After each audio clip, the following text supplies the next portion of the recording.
বিএনপির ভারপ্রাপ্ত চেয়ারম্যান তারেক রহমানের দেয়া রাষ্ট্র কাঠামোর ৩১ দফা ঘরে ঘরে প্রচারের কর্মসূচি হিসেবে উঠান বৈঠক করেছেন যুব দলের কেন্দ্রীয় নির্বাহী কমিটির সাবেক সহ সম্পাদক ও নারায়ণগঞ্জ ১ আসনে বিএনপির মনোনয়ন প্রত্যাশী মোহাম্মদ দুলাল হোসেন। ১৬ আগস্ট শনিবার বিকেলে উপজেলার রূপগঞ্জ সদর ইউনিয়ন পূর্বাঞ্চলের হারারবাড়ি সরকারি প্রাথমিক বিদ্যালয় মাঠে এই উঠান বৈঠক অনুষ্ঠিত হয়। এ সময় স্থানীয় হাজারো বাসিন্দাদের কাছে ৩১ দফা বাস্তবায়ন হলে দেশের উন্নয়ন ও সুফল পরিকল্পনা তুলে ধরেন তিনি। এ সময় বিএনপির পুরনো সদস্য নবায়ন ও নতুন সদস্য সংগ্রহ কর্মসূচি পালন করা হয়। এতে আরও উপস্থিত ছিলেন স্থানীয় বিএনপি অঙ্গ সহযোগী সংগঠনের নেতাকর্মীরা।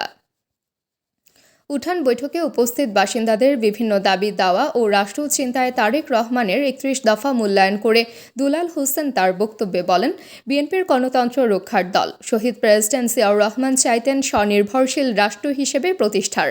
তার সুযোগ্য পুত্র তারেক রহমান আধুনিক উন্নত রাষ্ট্র ও দেশের মানুষের ভোটাধিকার সহ মৌলিক অধিকার রক্ষার কাজ করবেন।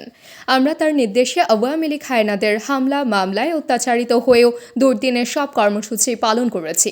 এখন সময় দেশকে গড়ার, আমরা প্রস্তুত। আমার এই হয়েছে যেমন আমি সেলাই মেশিনের জন্য আমাদের যদি একটা সেলাই মেশিন দেয় তাহলে আমরা ঘরে বসে যে কাজ করতে পারি, এই জন্য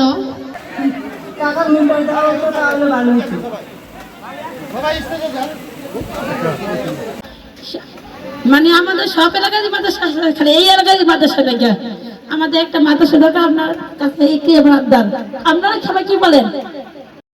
খালি যাইতে আঙ্গ কোনো ইয়া হয় না, আর আঙ্গ পানি ভাগানের জায়গা নাই।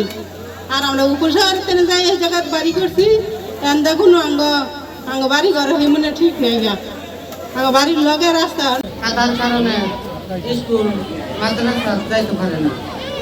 এটা খুঁটিনারিও দাম লাগে, কিন্তু কেন কয়েকটা বাড়ি আছে রাস্তা নেই। রাস্তাটা হইলে যেমন আপনারা কি ভালো মানুষ চান? যদি ভালো মানুষ চান তাহলে আপনাদেরকেই আপনাদের ভালো মানুষটা বেছে নিতে হবে। এখানে নির্বাচন আসলে অনেকে নির্বাচন করতে চাইবে, বিভিন্ন দল থেকে আসছে, বিএনপি করতে কারো বাধা নাই। হ্যাঁ, বাধা আছে তাদের জন্য যারা এদেশে লুটপাট করে, সন্ত্রাসী করে, অট্টালিকা করেছে, বিদেশে বাড়ি করেছে, টাকার পাহাড় জমিয়েছে, আর অথচ আমার মা বোনেরা চিকিৎসা নিতে পারে না। একজন বলে গেছেন অর্থের অভাবে চিকিৎসা নিতে পারে না, তার খোঁজ খবর কিন্তু কেউ নেয় নাই। নিয়েছে? নেয় নাই। তাহলে আপনারা কি চান? সেই ব্যক্তির খোঁজ খবর নেই যে অসুস্থ অবস্থায় পড়ে আছে বাসায়, অর্থের জন্য চিকিৎসা নিতে পারে না। সেই লোককে যদি আপনারা ফোনে পান, যে যদি আপনার পাশে যায় দাঁড়ায়, তাহলে কি আপনারা সেই ব্যক্তি চান না?